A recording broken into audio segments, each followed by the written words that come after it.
চোখ যে মনের কথা বলে, শুধু কি চোখই মনের কথা বলে নাকি গানও মনের কথা বলে? আর আজ সেই প্রশ্নের উত্তর জানবো কালের কণ্ঠের নিয়মিত আয়োজন ট্রেন্ডিং স্টারে। সাথে আছি আমি অপর্ণা বর্ষা এবং আজকে আমার সাথে রয়েছেন গানের জগতের একজন মানুষ, নান আদার দেন রিফাত সুলতান। কেমন আছেন ভাইয়া? হাই, ভালো আছি। তুমি ভালো আছো? হ্যাঁ, ভালো আছি। কি নিয়ে ব্যস্ততা যাচ্ছে আসলে? ব্যস্ততা বলতে মাত্র তো আমাদের আসলে সেরা কণ্ঠের ফাইনালের রেজাল্ট দিল, জানো। ফাইনালে ক্যাম্পিং শেষ হলো আমাদের, একটা লং ক্যাম্প ছিল একটা। তো গান নিয়ে ব্যস্ত ছিলাম ক্যাম্পিংয়ের সাথে সাথে।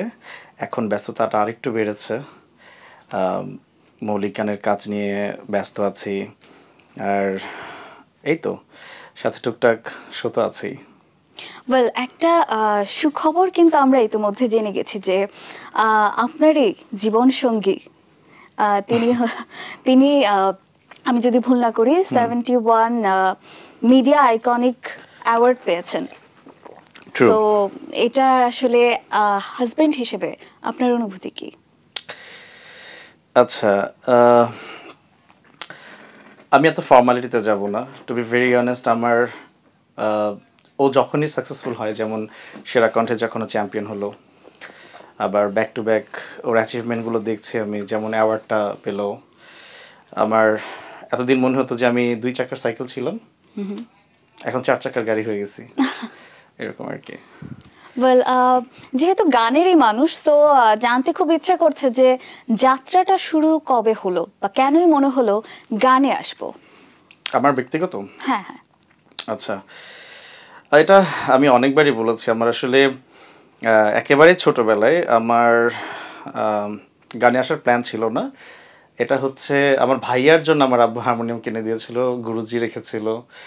তো আমি শুধুমাত্র হারমোনিয়ামের সাদা রিডগুলো দিয়ে আমাদের জাতীয় সঙ্গীত তুলে ফেলেছিলাম আর কি। তখন আমার গুরুজি বললেন যে ওকে ঠিক আছে, তুমি শুরু করো, ভালো করবা। ওখান থেকে শুরু আর কি। যত উৎসাহ পেলাম তত বেশি আর কি সামনে আগানোর প্রেরণা। আচ্ছা, তার মানে পরিবার থেকেই একটা হ্যাঁ, পরিবার থেকে, ডেফিনেটলি পরিবার থেকেই শুরু আসলে।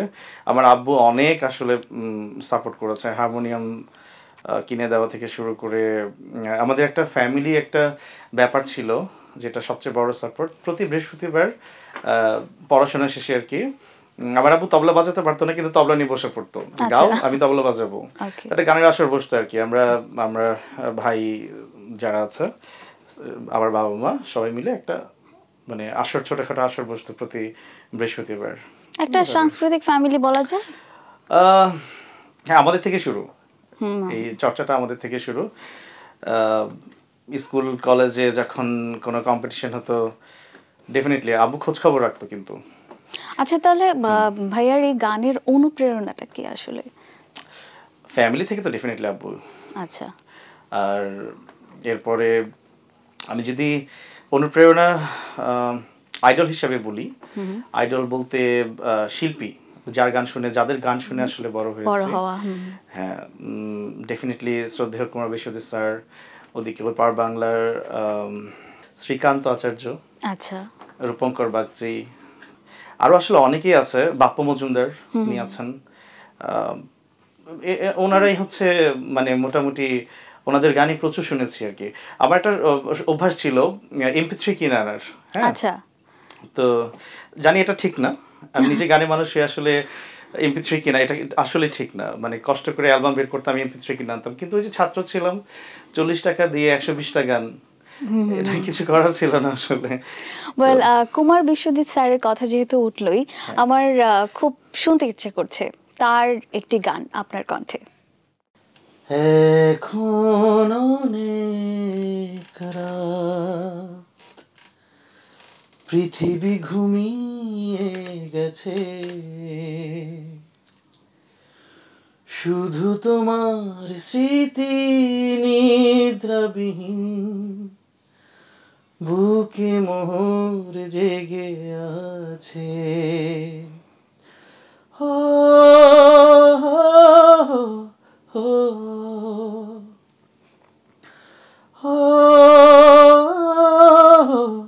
ও পারি না বাঁচতে তোমাকে ছাড়া, চাই না মরতে ও জান তোমাকে ছাড়া, পারি না বাঁচতে তোমাকে ছাড়া,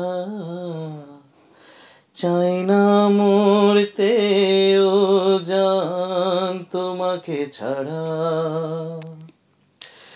কি যে আপন তুমি সারাটি হৃদয় জুড়ে,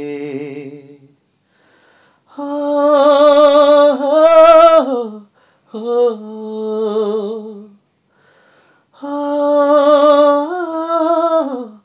হো, এখন অনেক রাত, পৃথিবী ঘুমিয়ে গেছে,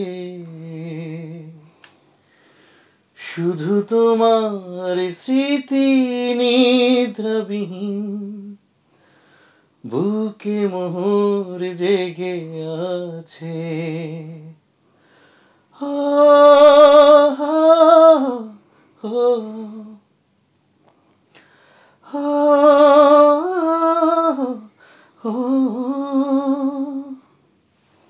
বাহ, থ্যাংক ইউ সো মাচ। অনেক সুন্দর একটি গান শুনলাম আমরা। আসলে যখনই সুরের কোনো মানুষকে নিয়ে বসি তখন আসলে গান না হলে আড্ডাটা আমার কাছে জমে না। এনিওয়েজ, ভাইয়ার কাছে এবার জানতে চাইবো, একটু ব্যক্তিগত দিকে যাব। সেটা হচ্ছে আমরা সবাই জানি ইতিমধ্যে যে আপনারাই হচ্ছে বোধহয় রেকর্ড করলেন, কিরকম? সেটা হচ্ছে কি বলে, সঙ্গীত শিল্পী যুগল হিসেবে আচ্ছা, প্রথম হ্যাঁ। হাজব্যান্ড ওয়াইফ একসঙ্গে একদম অডিশন থেকে ফাইনালিস্ট সেরা কণ্ঠে।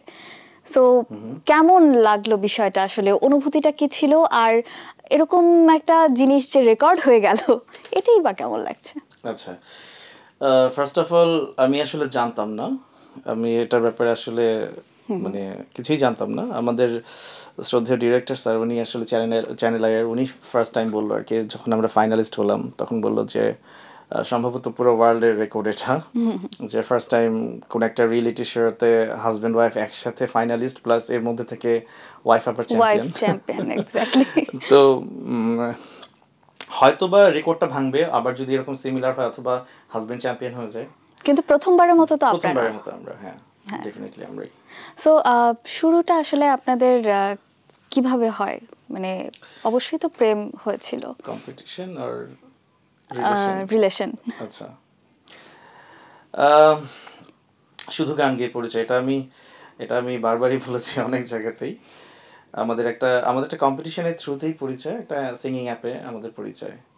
তো সেখান থেকে আস্তে আস্তে রিলেশন, বিয়ে, আর কম্পিটিশনের আগে আমাদের বিয়ে হয়।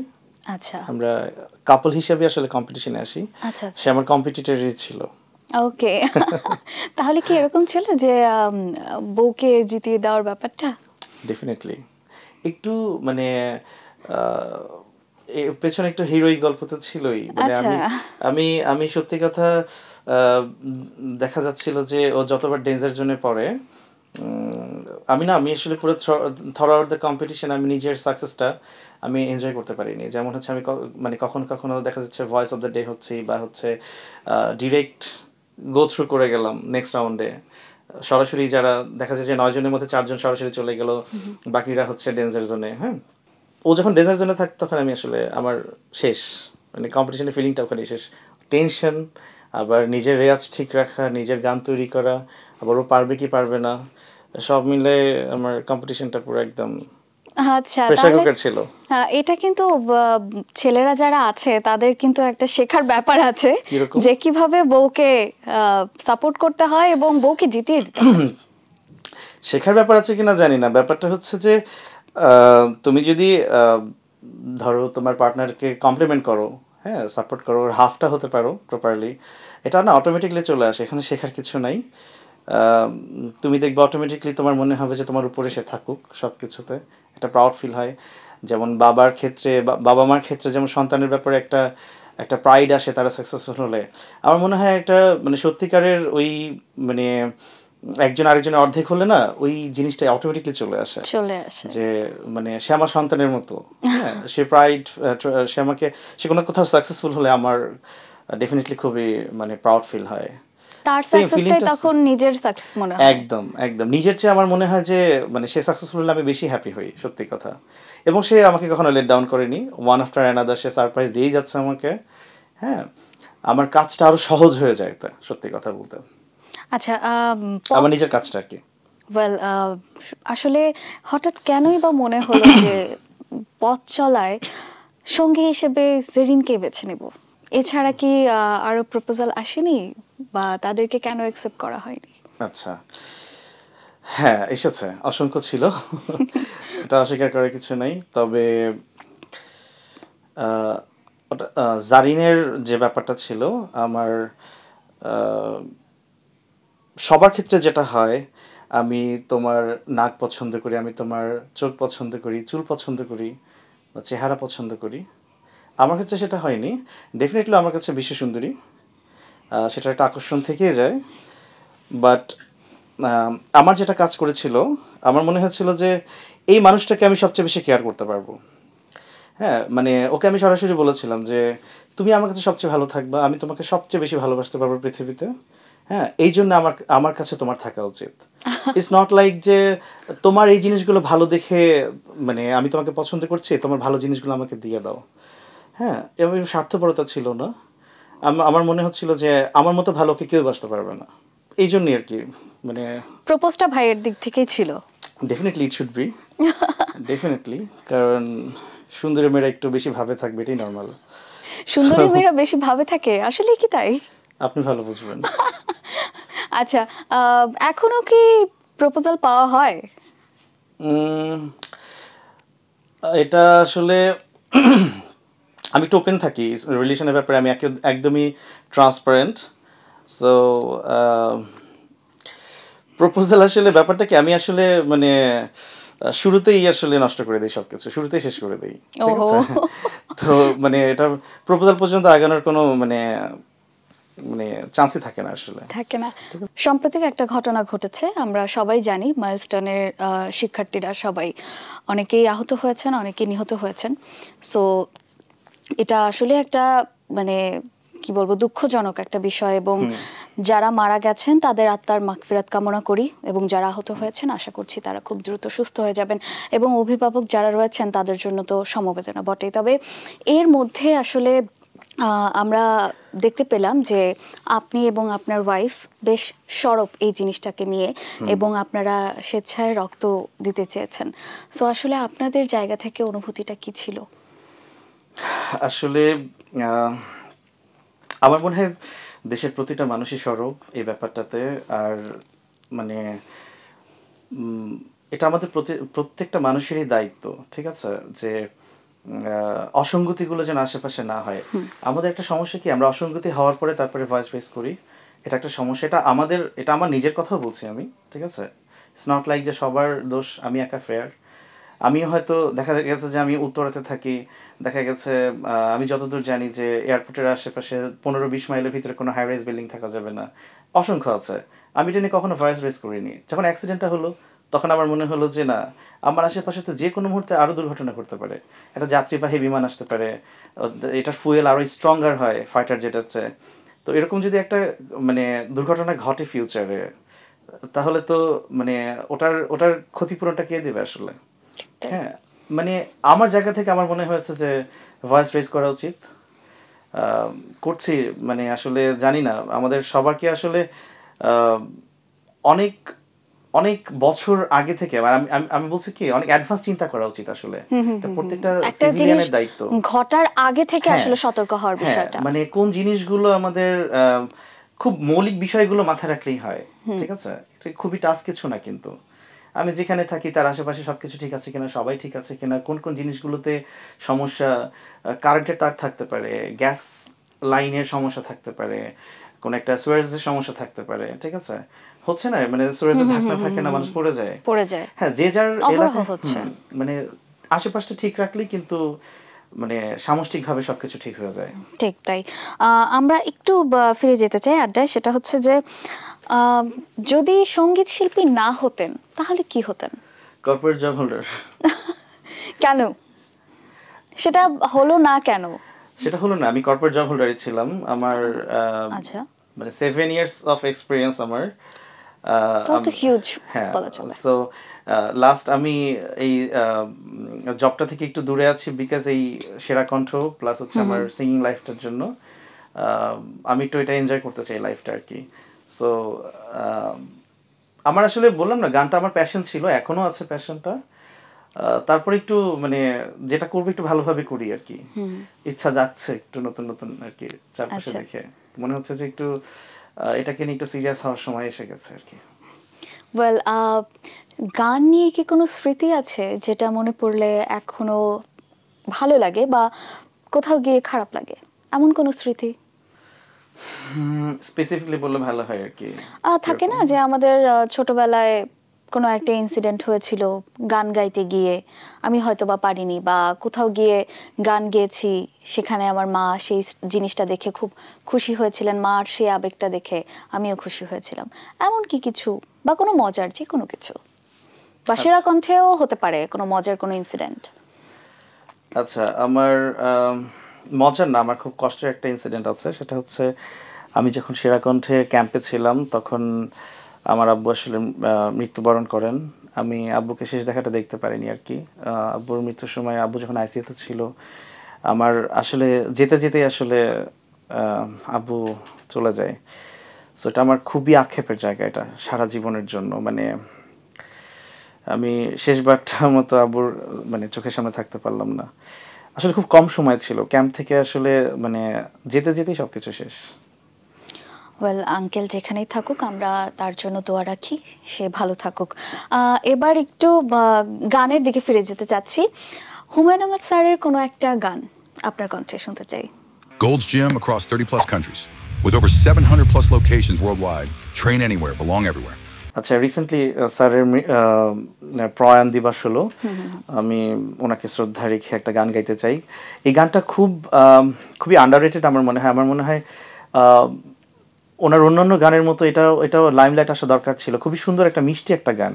আচ্ছা, আমি এটা গাইতে চাই। শিওর।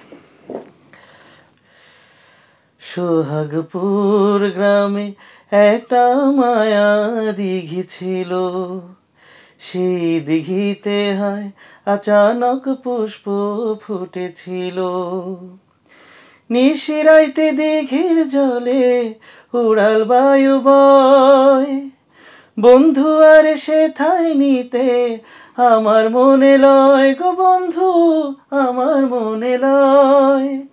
সোহাগপুর গ্রামে একটা মায়া দিঘি ছিল, সেই দিঘিতে হয় আচানক পুষ্প ফুটেছিল।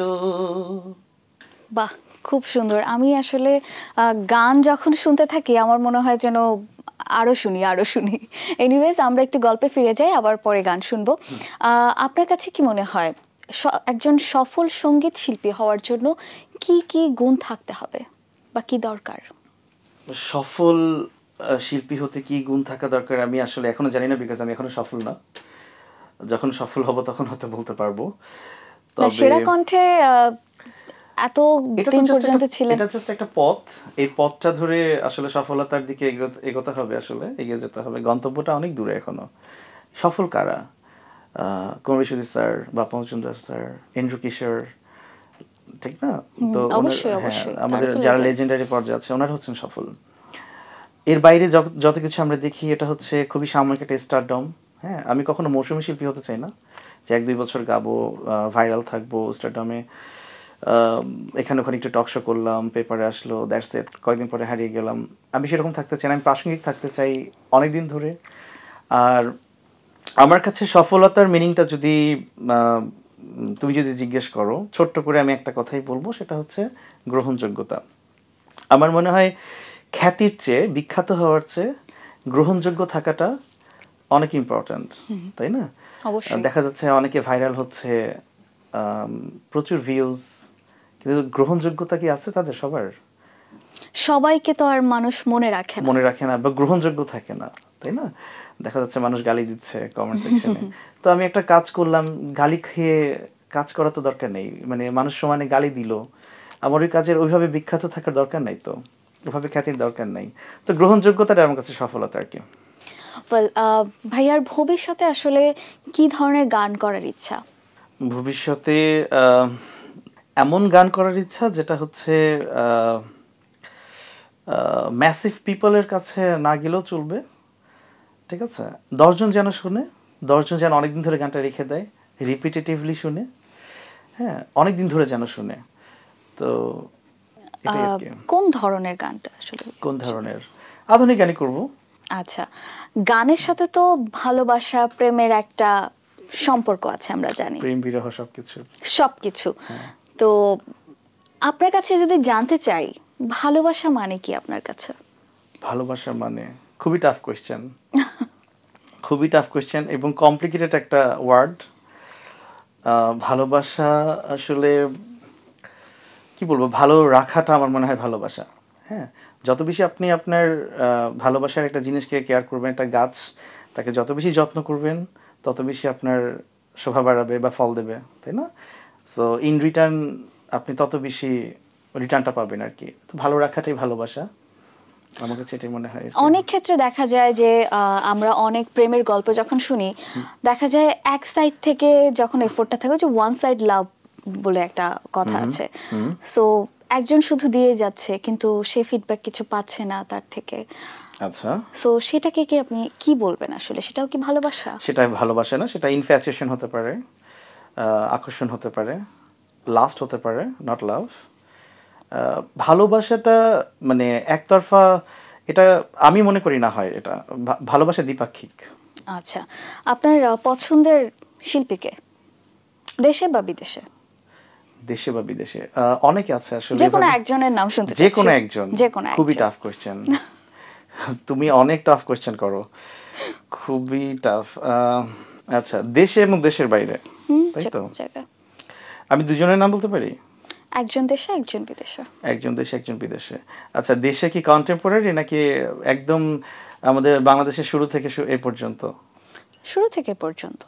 শুরু থেকে এই পর্যন্ত। আচ্ছা, তাহলে আমি 3টা নাম বলি? না, যে কোনো একটা, কন্ডিশন একটা।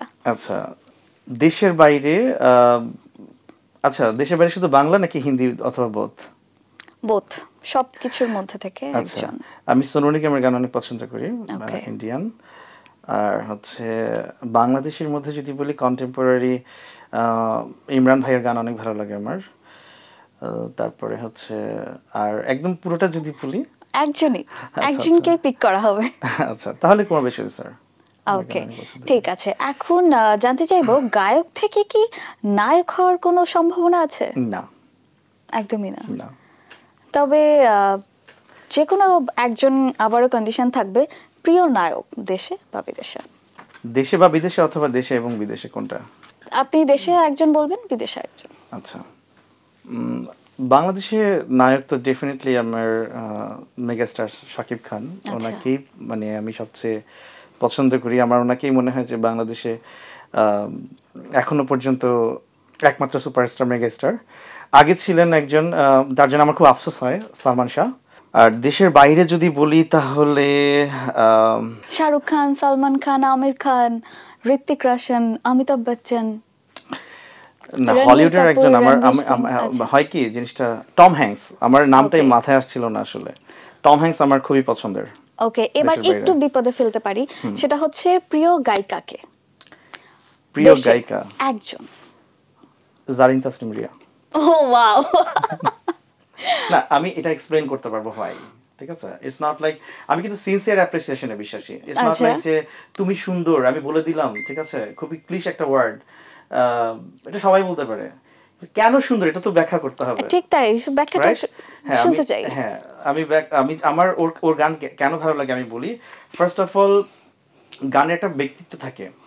হ্যাঁ, আমি খুব কম ফিমেল সিঙ্গারের মধ্যে এই জিনিসটা পাই যে গানের পার্সোনালিটিটাকে ঠিক রাখে এবং কনসিস্টেন্ট রাখে, ঠিক আছে? তুমি দেখবা যে একটা কমিক বই তুমি যদি কমিক আর্টিস্টরা তুমি দেখবা যে ক্যারেক্টারদের চেহারা সবসময় ঠিক রাখে, দেখবে না যে প্রোটাগনিস্ট অ্যান্টাগনিস্ট যারা থাকে কমিক বইয়ের, তাদের চেহারা দেখবা আর্টিস্টরা খুব একরকম রাখে, ওদের চেহারা কিন্তু চেঞ্জ হয় না। এটা কিন্তু একটা গুড আর্টিস্টের কোয়ালিটি, ঠিক আছে? হ্যাঁ, ক্যারেক্টারের চেহারাগুলো ঠিক রাখা। তো গানেরও এরকম একটা পার্সোনালিটি থাকে, একটা কনসিস্টেন্সি থাকে, সেটাও ঠিক রাখে, নাম্বার 1। নাম্বার 2, যেটা সবচেয়ে ইম্পর্টেন্ট কোয়ালিটি, ভয়েসটাকে আলাদা করে চিনতে পারাটা। আচ্ছা, তুমি যদি খেয়াল করো যে সাবিনা ইয়াসমিন ম্যাম, রুনা লায়লা ম্যাম, ওনাদের ভয়েসটা তুমি মানে যত ডিস্টর্টেড করে তুমি প্লে করো না কেন, ওনাদের কানে, ওনাদের ভয়েস তোমার কানে আসলে তুমি ইজিলি রেকগনাইজ করতে পারবা। ঠিক তাই। এখনকার দেখা যায় অনেক ফিমেল সিঙ্গার, তাদের তোমাকে যদি অডিও শোনায় তুমি কিন্তু ডিফারেন্সিয়েট করতে পারবা না, তুমি বুঝতে পারবে না এটা কে গাচ্ছে। তোমার কাছে তুমি একাধারে দেখা যাবে 3-4টা নাম বলবা কনফিউজড হয়ে হবে। এটা মানে আমি তোমাকে চ্যালেঞ্জ করতে পারি এটা, ওকে, ঠিক আছে? তো ওর ভয়েসটা আমি যদি অডিও শুনি, হ্যাঁ, বা যেই শুনুক না কেন, ওর ভয়েসটা আলাদা করে চেনা যাবে। আর উচ্চারণে কিছু ডিফারেন্স মানে আছে, স্পেশালিটি আলাদা করা যায়। আচ্ছা, এবার একটু বউকে বাদ দিয়ে যদি জিজ্ঞেস করি, যে কোনো একজন গায়িকা। আচ্ছা, রুনা লায়লা ম্যাম। আচ্ছা, ঠিক আছে, আমরা উত্তরটা নিলাম এবং একদম আমরা শেষের দিকে চলে এসেছি অনুষ্ঠানের, কিন্তু যাওয়ার আগে আমি একটি গানের অনুরোধ না করেই ছাড়ছি না। সো আপনার পছন্দের যে কোনো একটি গান। গানটা যদিও ইউজুয়ালি ফিমেল সিঙ্গাররা গায়, কিন্তু আমার খুবই পছন্দের একটা গান, মানে গানের আবেদনটা অনেক পছন্দের আমার আর কি।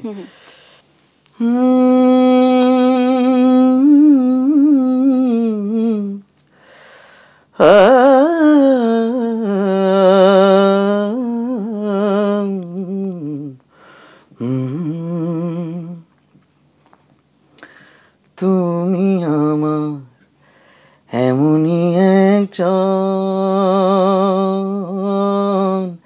যারে এক জনমে ভালোবেসে ভুলবে না এমন, এক জনমের ভালোবাসা, এক জনমে কাছে আসা, এক জনমের ভালোবাসা, এক জনমে কাছে আসা, একটু চোখের পলক পড়তে লাগে যতক্ষণ, তুমি আমার এমনই একজন, যারে এক জনমে ভালোবেসে ভুলবে না এমন, ভালোবাসার সাগর তুমি,